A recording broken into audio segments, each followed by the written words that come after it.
Hello friend, welcome to Bajirao Reddy institute. Today analysis के आज के अंक में हम 13 अगस्त 2024 के 3 प्रमुख समाचारों पर चर्चा करेंगे, जिसमें से पहला है परमाणु पनडुब्बी आईएनएस अरिघात। आईएनएस अरिघात ये न्यूज़ में है कि 1-2 महीने में उसका कमीशन कर दिया जाएगा, जलावतरण कर दिया जाएगा भारतीय नेवी में। तो इसको समझने की कोशिश करेंगे कि इसकी क्या विशेषताएँ हैं और इसका क्या सामरिक महत्व है भारत के लिए। दूसरा जो समाचार है वह यह है कि स्वच्छ पौध कार्यक्रम या क्लीन प्लांट प्रोग्राम, यह सरकार द्वारा अभी केंद्रीय मंत्रिमंडल द्वारा जल्द ही जो है इसको अनुमोदित किया गया है। 1765 करोड़ रुपए की ये परियोजना है। यह भारत में बागबानी या हॉर्टिकल्चर के क्षेत्र में क्रांति लाने वाली है। कैसे है, क्यों है, हम इसको समझेंगे। तीसरा मुद्दा ये है कि तुंगभद्रा बांध जो है कर्नाटक में, उसका एक जो गेट है वो टूट गया, जिसके कारण उसके निचले हिस्से में जो है बाढ़ की संभावना बढ़ गई है। और ऐसे में तुंगभद्रा परियोजना और तुंगभद्रा बांध के बारे में भी थोड़ा समझेंगे और इसी पे भी आधारित 5 प्रश्नों को देखेंगे। ठीक है, चलिए पहले देखते हैं परमाणु पनडुब्बी आईएनएस अरिघात।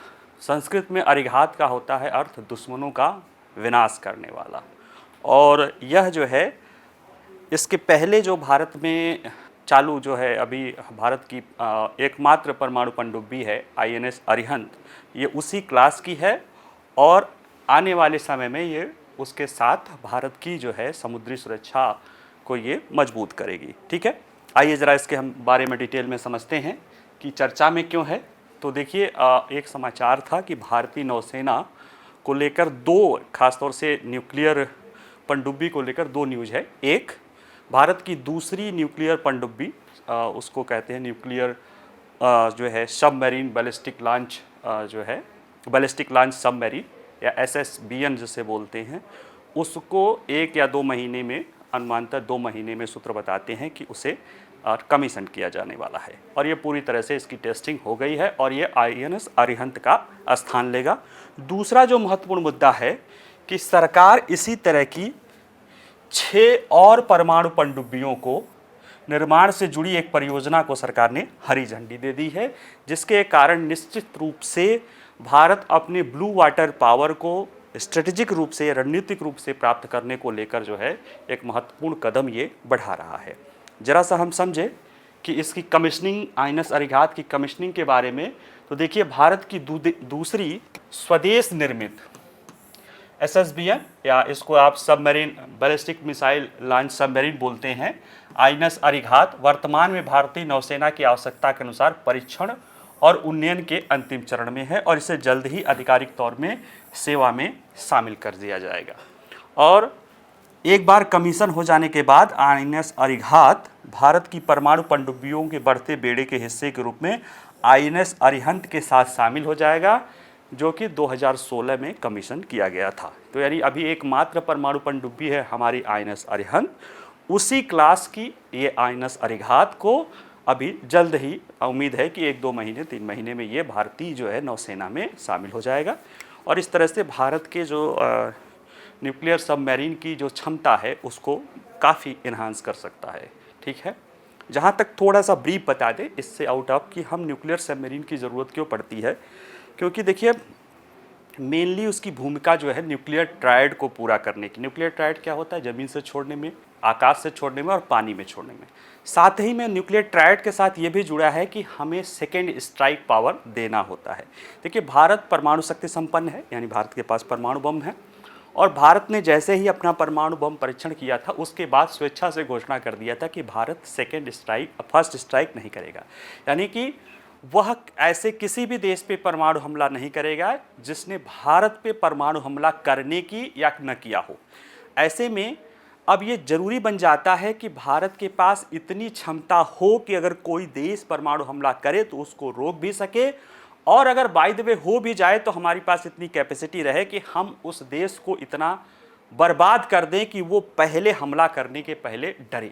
इसको लेकर कई सारी चीज़ें की जाती है, जिसमें जो न्यूक्लियर सबमरीन होती है, न्यूक्लियर बैलिस्टिक मिसाइल जो सबमरीन होती हैं, वो हमारे इस सेकेंड स्ट्राइक कमांड को बहुत ज़्यादा इन्हांस कर सकती है। जैसे भारत का आईएनएस अरिहंत, उसमें खूब परमाणु वारहेड वाला जो है 3500 किलोमीटर क्षमता वाला जो है K4 मिसाइल उसमें लगा है।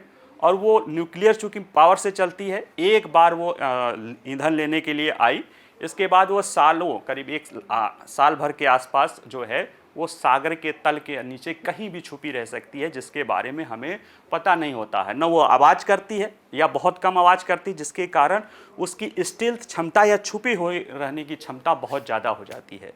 अब पता ही नहीं रहता है कि लोगों को कि ये कहाँ पे है, और उसमें न्यूक्लियर जो है मिसाइल है जो कहीं से भी लॉन्च किया जा सकता है। ऐसे में दुश्मन देश को ये लगता है कि अगर हम भारत पे किसी उसके शहर पे या उसके स्ट्रेटेजिक लोकेशन पे कर सकते हैं तो भारत कहीं से भी हम पे हमला करके हमें बर्बाद कर सकता है। और ये जो चीज़ होती है कि हमें भी बर्बाद कर सकता है, म्यूचुअल एश्योर्ड जो है डिस्ट्रक्शन, MAD बोलते हैं, मैड जिसे स्थिति, वह किसी भी देश के द्वारा परमाणु शक्ति क्षमता का इस्तेमाल करने से रोकता है।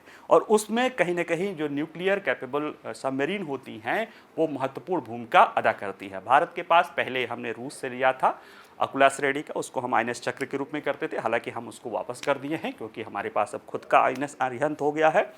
और अब हम INS अरिघात को भी उसी में शामिल करते हैं। जरा INS अरिघात के बारे में विशेषताएं देख लेते हैं।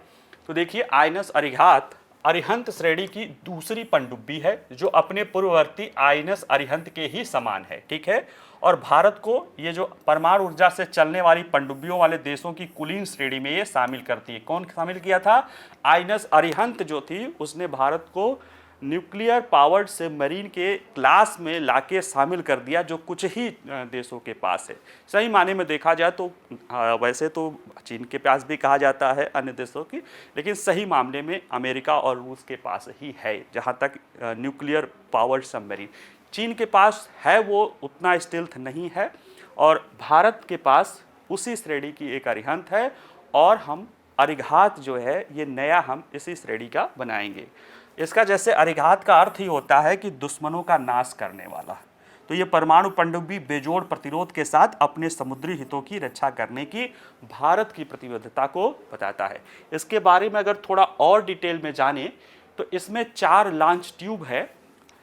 उसमें देखिए, इसमें दो तीन तरह के जो है ये उपकरण है। ये जो हमारी सबमरीन है अगर कहें तो ये स्ट्रेटेजिक है, यानी रणनीतिक है, दीर्घकालिक उद्देश्य से, यानी मेन इसका उद्देश्य क्या है?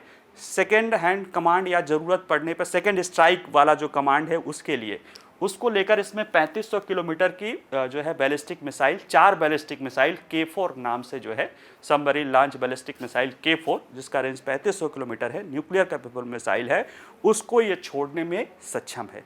इसके अतिरिक्त ऐसा नहीं कि सिर्फ ये स्ट्रेटेजिक, और भी इसके पास मिसाइल है, वो 3500 किलोमीटर की रेंज की है। बाकी जो है K15, इसमें जो है इसको K15 से भी 12 K15, 4 K4 जो कि 3500 किलोमीटर जाएगी, 12 K15 जो 750 किलोमीटर की रेंज की है।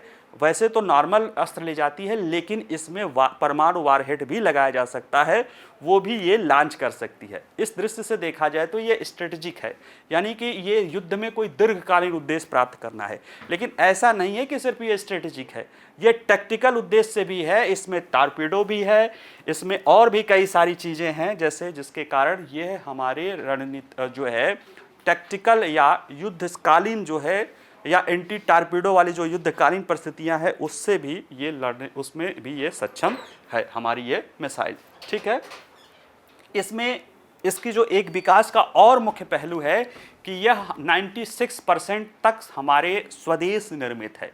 इसके न्यूक्लियर जो इसका प्रोपल्सन सिस्टम है या न्यूक्लियर जो रिएक्टर इसमें काम कर रहा है वो, या जो इसका हथियार सिस्टम है, या जो इसके और भी एवियानिक जो है उसमें लगे हुए मशीनरी, उसमें 96% तक इंडिजीनियस है या भारत के द्वारा निर्मित है। 4% जो हमारे मित्र देशों से हमें मिलता है। तो ये भी एक इसकी क्या है, एक विशेषता है कि ये एक स्वदेश निर्मित है, यानी 96% स्वदेश है, तो लगभग स्वदेश निर्मित हमारी ये पनडुब्बी है।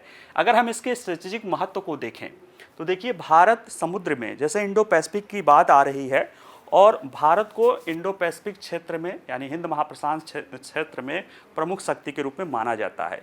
एक प्रमुख नौसैनिक विचारक रहे हैं एटी महान। उन्होंने कहा था कि 21वीं सदी हिंद महासागर की है, और उन्होंने ये भी कहा था कि हिंद महासागर में भारत की केंद्रीय स्थिति है। ऐसे में भारत अपने अगर देखा जाए कि दोनों तरफ हिंद महासागर के बिल्कुल बीच में स्थिति है, इस तरफ भी हिंद महासागर, इसलिए तो उसका नाम हिंद महासागर या इंडियन ओशियन पड़ा था। संभवतः किसी और महासागर का नाम नहीं पड़ा है, संभवतः क्या एक्चुअल में नहीं पड़ा है। तो ऐसे में भारत के पास अब जैसे जैसे अभी सिर्फ नौसैनिक शक्ति की नहीं है, भारत के पास विशाल सागर है जिसमें उसे लोगों को सुरक्षा भी देना है। आस पड़ोस के देशों में वहाँ पे अपने संसाधन, जो समुद्री संसाधन है, जिसे ब्लू जो है ओशियन कहते हैं, उसके संसाधनों तक भी पहुँच बनानी है, और उसको लेकर भारत को समुद्री सुरक्षा पर भी बल देना पड़ेगा। और इसके लिए हमें बहुत सारे डिस्ट्रॉयर चाहिए, जो एयरक्राफ्ट कैरियर चाहिए, साथ में सुरक्षात्मक युद्ध या स्ट्रेटेजिक महत्व के लिए हमको बहुत सारी सबमरीन भी चाहिए, जिसमें डीजल सबमरीन भी हम बना रहे हैं, लेकिन जो उसमें परमाणु सबमरीन है उसकी क्षमता अद्वितीय है, और वो कहीं ना कहीं अरिघात हमें पूरा करेगा। और आईएनएस अरिघात इसी निवारक डिटरेंस पावर, अभी बताया था ना सेकेंड हैंड स्ट्राइक, उसके उपकरण के रूप में भारत की समुद्री सीमाओं की सुरक्षा और वैसे भी सुरक्षा में मदद कर सकता है। ठीक है, और देखिए बैलिस्टिक मिसाइल से ले जाने की क्षमता से ये रणनीतिक निवारक है, साथ ही साथ इसमें बहुमुखी प्रतिभाव है क्योंकि यह क्या है, टारपीडो से भी लैस है, इसमें उन्नत क्रूज मिसाइल भी हैं, उन्नत हथियार सेंसर भी है, यानी ये जासूसी आदि भी कार्य करने में सक्षम है। अब ये तो अरिघात का हुआ, इसी के साथ सरकार ने 6 और इसी तरह की nuclear ballistic missile launching submarine को जो है, या SSBN के लिए जो है शुरुआत की है। इसके लिए 1 लाख करोड़ रुपए की लागत जो है सरकार ने तय की है कि अगले कुछ सालों में 6 और न्यूक्लियर सबमरीन भारत की नौसेना में शामिल किए जाएंगे। और इस परियोजना की खास बात है कि जैसे अभी कि लगभग 96% तक इसके घटक और प्रौद्योगिकी स्वदेशी रूप से प्राप्त किए जाएंगे। क्यों ऐसा कर रहा है भारत? वही अपने आप को हिंद महासागर, उसके बाहर जो अपनी उपस्थिति का भारत दावा कर रहा है, और जैसे जैसे आगे बढ़ेगा उसके बारे में चीज़ें आएगी, वैसे वैसे देखिए अमेरिका भारत का बहुत हितैषी बनने की कोशिश करता है, इंडो पैसिफिक में भारत के नेतृत्व की बात करता है। और बांग्लादेश की जो पूर्व प्रधानमंत्री शेख हसीना है, उनका कहना है कि एक आइलैंड बंगाल की खाड़ी में अगर हमने दे दिया होता तो हमारी सरकार नहीं गिरी होती। और वो आइलैंड अमेरिका क्यों मांग रहा था? वहाँ पे अगर जिस जगह वहाँ की उपस्थिति है कि वहाँ से सिर्फ वो भारत पे नकेल रखने की ये बात कर रहा है, तो ये कहीं ना कहीं डिप्लोमेटिक या आप कह सकते हो कि जो जियोपॉलिटिक्स में कोई किसी का सगा नहीं होता है, इसलिए अपनी तैयारी खुद करने की ज़रूरत है। और ऐसे में ये सारे प्रोजेक्ट हमारे लिए महत्वपूर्ण हैं। ठीक है, अगला ये देखते हैं, स्वच्छ पौध कार्यक्रम सदा एक देश में बागवानी क्रांति का जनक। देश में ग्रीन रिवोल्यूशन भी हुआ है, देश में वाइट रिवोल्यूशन भी हुआ है, ब्लू रिवोल्यूशन भी हुआ है, पिंक रिवोल्यूशन भी हुआ है। अभी हम देश में हॉर्टिकल्चर या बागवानी के क्षेत्र में रिवोल्यूशन की तरफ कोशिश कर रहे हैं। देखिए दुनिया में अगर देखा जाए तो भारत ताज़े फलों का एक बड़ा निर्यातक भी है और आयातक भी है, और दुनिया में चीन के बाद सबसे ज़्यादा फल और सब्जियों का उत्पादन भारत में होता है। चीन में सबसे ज़्यादा होता है, उसके बाद भारत में होता है। और भारत की जिस तरह से जो है फलों की मांग बढ़ रही है, ख़ासतौर से आयात विदेशी जो फलों के, विदेशी सेब हैं, एवोकाडो है, ब्लूबेरी है, इस तरह की जो फल हैं उनकी मांग तेज़ी से बढ़ रही है। भारत में आयातित पौधों की भी डिमांड बढ़ रही है। उसको लेकर कुछ चुनौतियां हैं जिनको दूर करने को लेकर स्वच्छ पौध कार्यक्रम चलाया जा रहा है। आइए ज़रा इसके बारे में समझते हैं, चर्चा में क्यों है। तो देखिए, भारत के बागवानी क्षेत्र के लिए एक परिवर्तनकारी या ट्रांसफॉर्मेटिव उसके रूप में केंद्रीय मंत्रिमंडल ने स्वच्छ पौध कार्यक्रम को मंजूरी दी है। यह 1765 करोड़ रुपए की है, और इसका उद्देश्य पूरे देश में फलों की फसलों की गुणवत्ता और उत्पादकता को बढ़ाना है। यह पहल कृषि में उत्कृष्टता स्थिरता के लिए लाएगा। देखिए, भारत को फलों के एक अग्रणी वैश्विक निर्यातक के रूप में ये स्थापित करेगा, और साथ में जो हम आयात कर रहे हैं उस पर हमारी निर्भरता को कम करेगा। अगर हम इसके बारे में ज़रा सा जानें कि ये क्या है, तो देखिए इसका जो ये CPP यानी clean plant project, clean plant यानी स्वच्छ पौध कार्यक्रम होता क्या है। जैसे देखिए कि अभी आपको कोई पौध रोपण करना पड़ता है, तो वो पौध हम जो है हमें नर्सरी से मिल जाता है।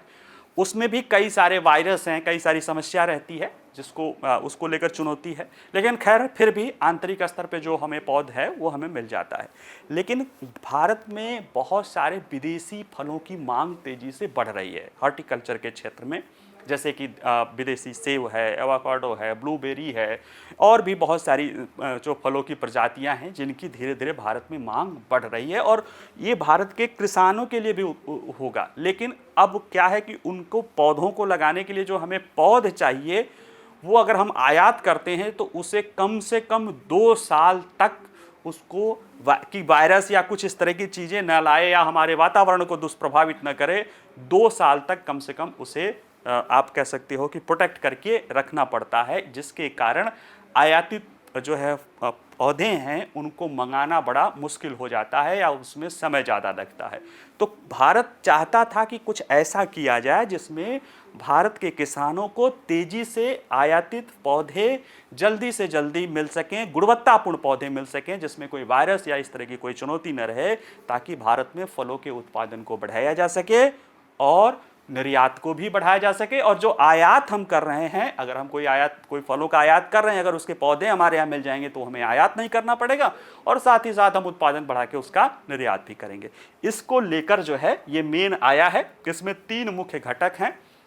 उसमें 3 मुख्य घटकों के द्वारा इसको चलाया जाएगा, जिसके जरिए ये वायरस मुक्त, देखिए ये 3 मुख्य घटक हैं जिसके जरिए ये किसानों को वायरस मुक्त उच्च गुणवत्ता वाली रोपण सामग्री प्राप्त करने में मदद करने के लिए तैयार किया गया है, ताकि फसल की पैदावार बढ़ाई जा सके और आय के अवसरों में सुधार किया जा सके किसानों को लेके।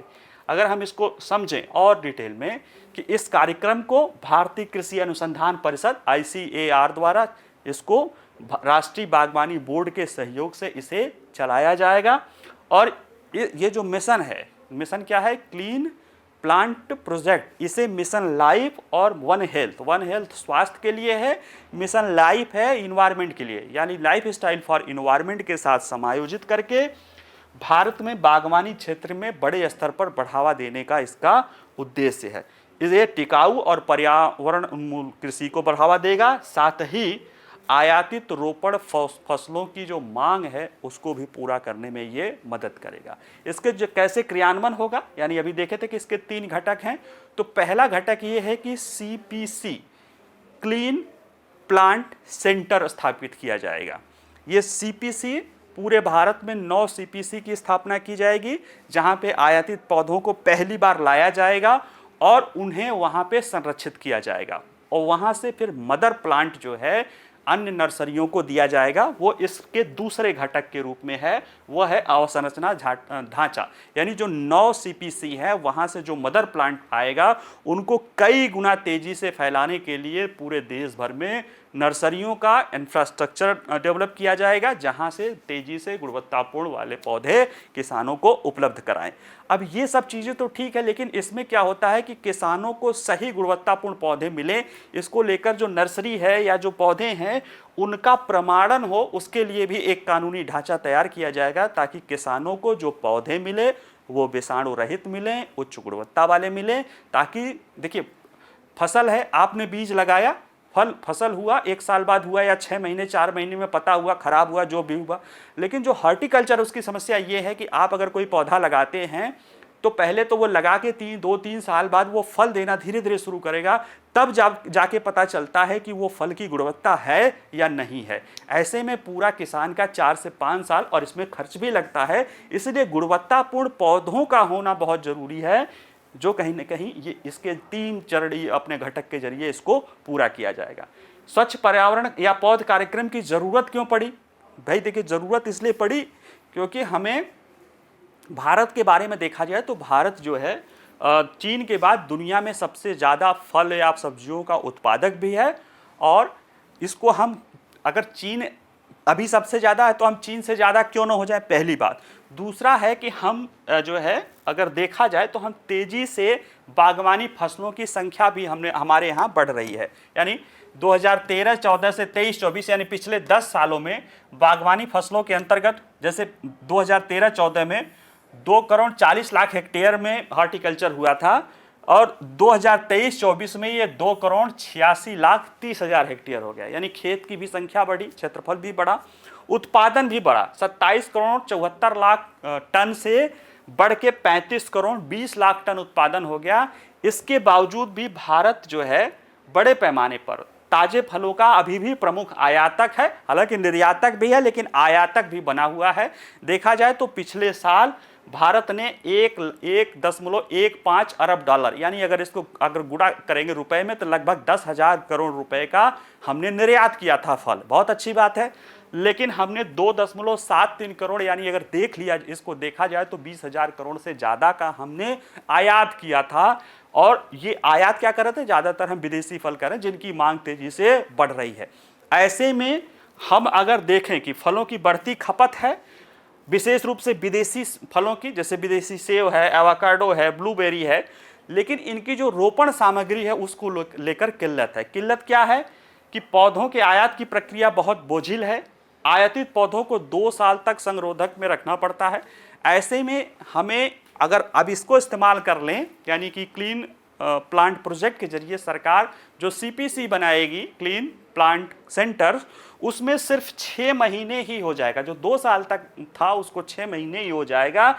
इस प्रकार किसानों को अपने बागवानी फसलों के लिए अच्छे गुणवत्तापूर्ण विषाणु रहित पौधे मिल जाएंगे, जिससे उत्पादन बढ़ेगा तो हमारा निर्यात भी बढ़ेगा और हमारा आयात भी घटेगा। और अंततः ये किसको फायदा पहुंचाएगा, किसानों को पहुंचाएगा, क्योंकि बागवानी वो फसल है जिसमें किसान हाई वैल्यू जो है उत्पादन करता है, जिससे किसानों को बहुत लाभ मिलता है। कई बागवानी है नॉर्मली, अगर आपके नॉर्मल जो बागवानी फसलें हैं अगर उनको देखा जाए तो सामान्य जो धान गेहूं के उत्पादन है उससे कम से कम 4 से 5 गुना ज़्यादा लाभ देते हैं, लेकिन उसमें कई सारे रिस्क हैं, तो उसको मैनेज करने की ही कोशिश की गई है। उसमें जो सबसे बड़ा रिस्क यही होता है कि वो फसल की गुणवत्ता 3 से 4 साल बाद पता चलती है, उसको रोकने के लिए सरकार ने ये पहल की है। ठीक है, अगला हम देखें, तुंगभद्रा बांध का एक गेट बह गया है। अभी न्यूज़ देखेंगे बह गया पूरा गेट, लेकिन एक गेट, जैसे आपने बांध देखा होगा ना, कई सारे ऐसे रहते हैं, उसमें ऐसे लोहे का गेट रहता है जिसके जरिए ज़रूरत के अनुसार पानी छोड़ा जाता है।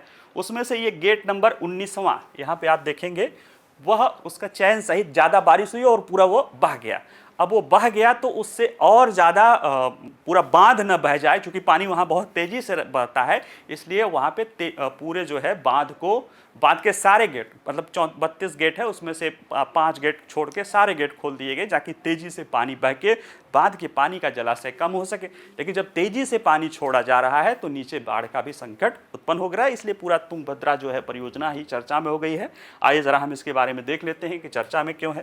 तो देखिए, 11 अगस्त की दोपहर को जो है तुंगभद्रा नदी पर बने 71 साल पुराने, ये 1953 में पूरा हुआ था, 1949 से शुरू हुआ था और 1953 में पूरा हुआ था, कि इसमें जो 19वां गेट है वो टूट गया था और इससे कर्नाटक और आंध्र प्रदेश के लाखों लोगों को संभावित बाढ़ के लिए हाई अलर्ट पे रख दिया गया है। इससे जो है कर्नाटक और आंध्र प्रदेश के ग्रामीण क्षेत्रों में जो है बाढ़ का संकट उत्पन्न हो गया है। जल संसाधन विभाग बताया है कि इस बांध में अचानक पानी बढ़ जाने के कारण जो है बांध का एक जो है गेट टूट गया था, और जिसके लिए अब उसकी मरम्मत करनी है तो जलाशय के पानी को कम करना पड़ेगा। अभी वहाँ पे 105 TMC है, यानी ट्रिलियन मीटर क्यूबिक जो है क्यूबिक मीटर, उसको कम करके 65 से 55 यानी लगभग 60 यानी 40 जो है TMC पानी को बहाया जाएगा, जिसमें लगभग 1 लाख क्यूसेक पानी को बहाया जाएगा, जिसके कारण निचले क्षेत्र में बड़े पैमाने पर बाढ़ आने की संभावना है। अगर इसके बारे में, इसके इतिहास के बारे में देखें तो यह एक बहुराज्यीय परियोजना है। इसमें 3 राज्य भी हैं, कर्नाटक है, आंध्र प्रदेश है या तेलंगाना। पहले ये 2 राज्यों का ही था, कर्नाटक आंध्र, फिर बाद में अलग हो गया है। इस प्रोजेक्ट को देखा जाए तो जब मद्रास प्रेसिडेंसी था तो वहाँ का एक ब्रिटिश इंजीनियर था सर आर्थर कॉटन। इसने 1860 में तुंगभद्रा बांध परियोजना की कल्पना की थी। इसका उद्देश्य क्या था जब कल्पना की गई थी, कि क्षेत्र में सिंचाई सुविधाएं प्रदान करना है, बिजली पैदा करना है और बाढ़ को नियंत्रित करना था। इस उद्देश्य से इसको प्लान किया गया था। इसकी शुरुआत जो है, निर्माण जो है 1949 में हैदराबाद का जो साम्राज्य अलग था, हैदराबाद रियासत, और जो मद्रास प्रेसिडेंसी है उसके बीच में एक संयुक्त उद्यम के रूप में हुआ था, और यह परियोजना 1953 में पूरी हो गई थी। और इस परियोजना में इसमें जो बांध बना था उसको जो तुंगभद्रा बांध करते हैं उसको पंपा सागर बांध भी जाना जाता है और ये होपसेट और कोप्पल कस्बों के पास कर्नाटक में ये स्थित है। इसमें इस बांध की जो एक खास विशेषता है कि केरल का मुल्ला पेरियार डैम है और ये तुंगभद्रा डैम, ये दो बांध भारत के ऐसे हैं जिनके निर्माण में यानी जो जिनके बांध के निर्माण में मिट्टी और चूना इनके मिलाने का, यानी केवल दो ऐसे बांध हैं जिसमें मिट्टी और चूना पत्थर सामग्री के संयोजन से ये बना है। बाकी तो कंक्रीट बांध हैं, इसमें मिट्टी और चूना जो है पत्थर से मिला के इसे बनाया गया, मुल्ला पेरियार और तुंगभद्रा बांध। इसकी अगर उपयोगिता देखें कि क्यों महत्वपूर्ण है तो देखिए, तुंगभद्रा परियोजना जो है कर्नाटक, केरल और कर्नाटक, तेलंगाना और आंध्र प्रदेश के निवासियों को अनेक आवश्यक सेवाएं प्रदान करती है। यह कृषि भूमि की सिंचाई महत्वपूर्ण है। 6.5 लाख हेक्टेयर में 2 मौसमी फसलें उपजाने में इसका उपयोग यानी इसके सिंचाई के जरिए हो पाता है। जल विद्युत उत्पादन में महत्वपूर्ण है जिससे आसपास के राज्यों में ऊर्जा में योगदान मिलता है। साथ ही में यह बाढ़ नियंत्रण में भी भूमिका अदा करता है और तुंगभद्रा परियोजना से स्थानीय आबादी के लिए स्वच्छ पेयजल की भी जो है विश्वसनीय आपूर्ति सुनिश्चित होती है। तो यानी पेयजल के लिए भी, बाढ़ नियंत्रण भी, सिंचाई भी और बिजली उत्पादन, ये 4 चीज़ों के लिए ये बांध जो है, ये परियोजना जो है जानी जाती है। जहाँ तक देखे जाए कि कारण क्या है तो इसमें भारी बारिश के चलते जो है इस बांध में ढेर सारा पानी इकट्ठा होने के कारण जो है वहाँ पे उसमें एक चेन से वो गेट बंधा होता है, वो चेन टूट गया, इसके बाद गेट भी भाग गया और ऐसे में फिर उसको करते हुए जो है 33 शिखर में से 4 छोड़ के बाकी पानी खोल दिए गए हैं ताकि उसका जलाशय का स्तर कम हो सके, जिससे वहाँ पे लगभग 1 लाख क्यूबिक मीटर पर सेकेंड जो है पानी, क्यूबिक फीट पर मीटर पर सेकेंड पानी जो बह रहा है निकलने की उसमें है, जिसके कारण निचले इलाकों में भारी बाढ़ आने की संभावना है। ठीक है, तो आज के लिए जो है यही न्यूज़ था। इन पे आधारित प्रश्नों को देख लेते हैं, जिसमें पहला है, चर्चा में रहे INS अरिहंत के संदर्भ में निम्नलिखित कथनों पर विचार कीजिए। यह भारत की पहली परमाणु ऊर्जा चलित बैलिस्टिक मिसाइल पनडुब्बी है। ठीक है, इस पनडुब्बी में 3500 किलोमीटर से अधिक की रेंज वाली परमाणु सक्षम K4 SLBM लॉन्च की जा सकती है। ये 2 स्टेटमेंट हैं, इनके आधार पर आपको 4 विकल्प हैं, केवल 1, केवल 2, 1 और 2 दोनों उपयुक्त में से कोई नहीं। दूसरा है, निम्नलिखित किस पनडुब्बी के भारतीय नौसेना में शामिल होने से भारत परमाणु ऊर्जा से चलने वाली पनडुब्बियों वाले देशों की कुलीन श्रेणी में शामिल हो गया था? INS Arihant, INS Arighat, INS Sindhughosh और INS कलवारी। ये 4 पनडुब्बियां हैं, इनमें से आप पढ़ तो लिए ही हैं तो आप जानकारी हो ही गई होगी। तीसरा है, चर्चा में रहे स्वच्छ पौध कार्यक्रम के संदर्भ में निम्नलिखित कथनों पर विचार कीजिए। इस कार्यक्रम को भारतीय कृषि अनुसंधान परिषद के सहयोग से राष्ट्रीय बागवानी बोर्ड द्वारा लागू किया जा रहा है। इससे टिकाऊ और पर्यावरण के अनुरूप कृषि पद्धतियों को बढ़ावा मिलेगा और आयातित रोपण सामग्री पर निर्भरता कम होगी। तो ये तो सिंपल है, इसको आप आसानी से कर लेंगे। चौथा प्रश्न है कि भारत ताजे फलों का एक प्रमुख आयातक और निर्यातक भी है। दुनिया में सबसे अधिक फलों का उत्पादन किस देश में होता है? भारत में, अमेरिका में, रूस में, चीन में। ठीक है, सिंपल सा क्वेश्चन है। अंतिम है, चर्चा में रहे तुंगभद्रा परियोजना के संदर्भ में निम्नलिखित कथनों पर विचार कीजिए। तुंगभद्रा परियोजना एक बहुराज्यीय परियोजना है जिसका प्रशासन या जिसका गवर्निंग जो है आंध्र प्रदेश राज्य द्वारा किया जाता है, राज्य सरकार द्वारा। इस परियोजना से जुड़ा तुंगभद्रा बांध भारत का केवल एकमात्र जलाशय है जो मिट्टी और चूना पत्थर सामग्री के संयोजन का उपयोग करके बना हुआ है। तो ये 2 स्टेटमेंट हैं, इसके बारे में थोड़ा बता दें।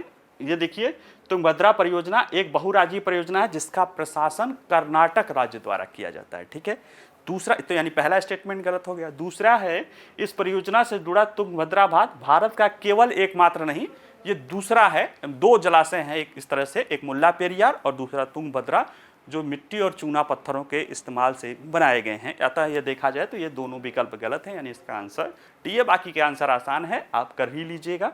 चलिए, आज के लिए इतना ही। इसको आप लोग करिएगा, आंसर भी दीजिएगा। वीडियो पसंद आए तो लाइक करिए, शेयर करिए।